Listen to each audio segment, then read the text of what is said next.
आज आप संख्याएं इन संक्रियाओं के अंतर्गत समर्थ हैं।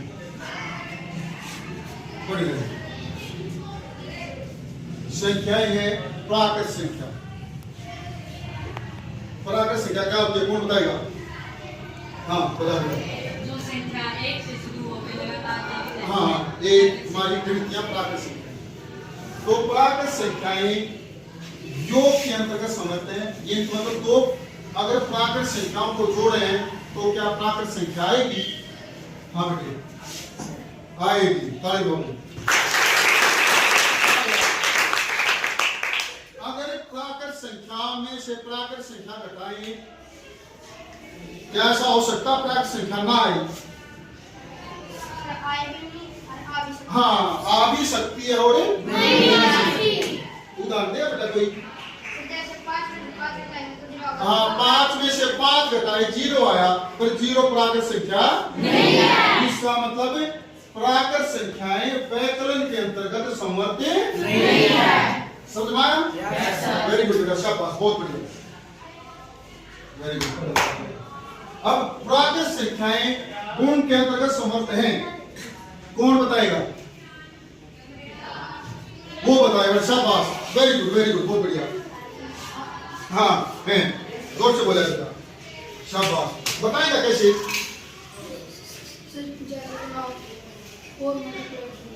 हाँ, 4 multiply by 2 is equal to कितना आ गया? 8। 8 कौन सी हुई? प्राकृत संख्या। 42 का बच्चे की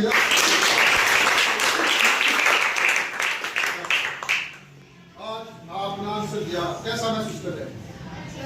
अच्छा, पढ़ना चाहिए बेटा, ये पढ़ा कल तो जो बता शाबाश, बहुत अच्छे। अब प्राकृत संख्या को प्राकृत संख्या से भाग दें तो क्या वह समर्थ है? कौन बताएगा? बताएगा। शाबाश, समर्थ नहीं है। कैसे बेटे? 2 से भाग देंगे तो 1 आएगा। 1 प्राकृत संख्या है या नहीं है? है। और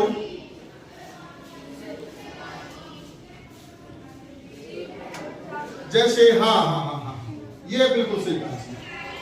3 को 4 से भाग देंगे 3/4। 3/4 प्राकृत संख्या नहीं है। हमारे बच्चे के लिए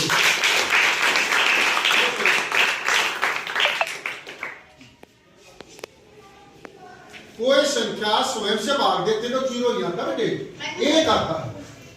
कितना आता है? 1। 4 को 4 से भाग देंगे 1, 0 नहीं आता। घटाते हैं तो 0 होता है। कोई संख्या स्वयं में से घटती है तो 0 होता है। अब पता लग गया? प्राकृत संख्या योग के अंतर्गत, व्याकरण के अंतर्गत समर्थ नहीं है, गुण के अंतर्गत है और भाग के अंतर्गत नहीं है। अब दूसरी पूर्ण संख्याएं। पहले तो हमें पता होना चाहिए भाई पूर्ण संख्या क्या है, कौन सी है। पूर्ण संख्या हाथ में उठे भाई, ये का हाथ में क्या पता नहीं बेटे? पूर्ण संख्या कौन सी? अरे वेरी गुड, सही बताया इसने। हौसला रखा, चाहे गलत हो कोई बात नहीं। आज गलत बोलो, गलती क्यों बोलोगे? जो संख्या 0 से हाँ 0 1 2 3 4 5 6 प्राकृत संख्या में 0 का जोड़ मिला दें तो क्या हो जाती है? वो पूर्ण संख्या। पूर्ण संख्या 0 से शुरू हो रही है। 0 1 2 3 4 5 6 चलने वाला डूबता है और वो तैर का पार भी होगा नहीं। हाँ शाबाश, सही, बहुत बढ़िया। ताली बजाओ इसके लिए। बोल जा दो। हाँ, अब कहाँ है पूर्ण संख्याएं? तुमसे ना लिखना इसमें पूर्ण संख्याएं योग के अंतर्गत संबद्ध हैं। 2 जमा 3 5 0 जमा 1 बराबर है 1। आप जोड़ कर देखना, पूर्ण संख्या जोड़ेंगे उत्तर भी पूर्ण संख्या में ही आएगा। पूर्ण संख्या व्याकरण के अंतर्गत समर्थ है, बताओ। हाँ बेटा नहीं है, क्यों नहीं है बेटे?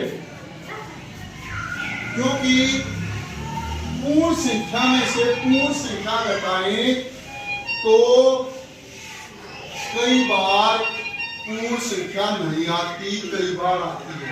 जैसे 4 में से 3 घटाए 1 आ गया, परंतु 3 में से 4 घटाओ तो कितना होगा?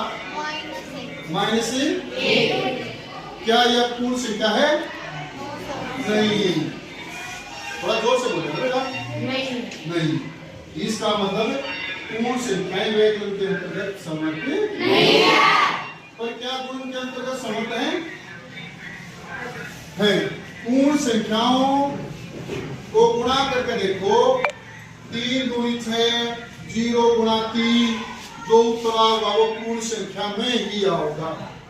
इसका मतलब पूर्ण संख्याएं गुण के अंतर्गत समर्थ है। पूर्ण संख्याएं भाग के अंतर्गत समर्थ हैं या नहीं? नहीं। वही जो बताया था, 3 को 4 से भाग दो, 3/4 प्रिय संख्या है। इसका मतलब भाग दे, ठीक है, 3 भी पूर्ण संख्या थी, 4 भी पूर्ण संख्या थी, परंतु 3 को 4 से भाग दिया, पूर्ण संख्या नहीं आई, उत्तर प्रिय संख्या में आया।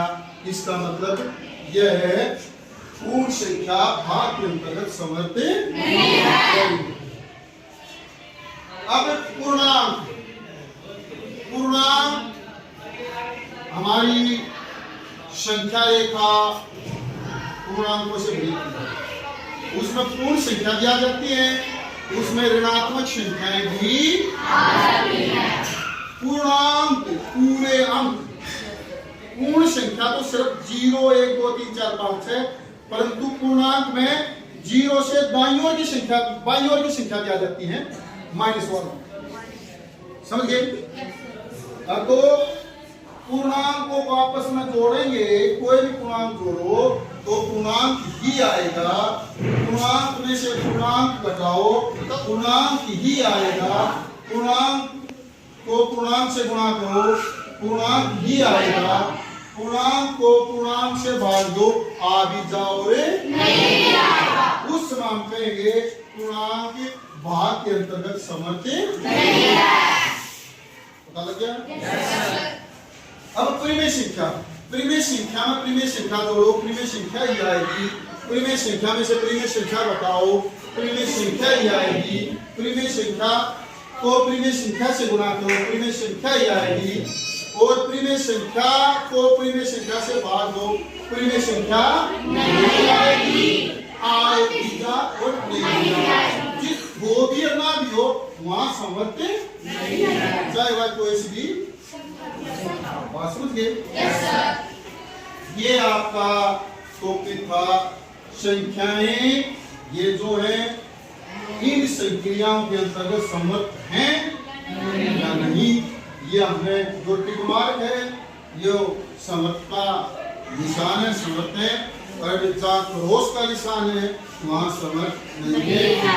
आपने अपनी तरफ से रफ प्राप्ति पर करके देखना है और कोशिश करनी है। अब वही कहीं हमारा अध्यापक धूप पर हो रहा है, खुद प्रैक्टिस करनी है। जब ऐसे प्रैक्टिस करोगे तो आप अवश्य सफल होगे। और बड़ी हथियार जैसे हमारे बेटे ने बताई, थोड़ी घर में प्रैक्टिस करता है, इसका नंबर रुका होता। और आज जो बोला है वो भी बोला है, नंबर रुका हुआ है। आप भी ऐसे बोलोगे तो आपका नंबर भी बढ़ेगा।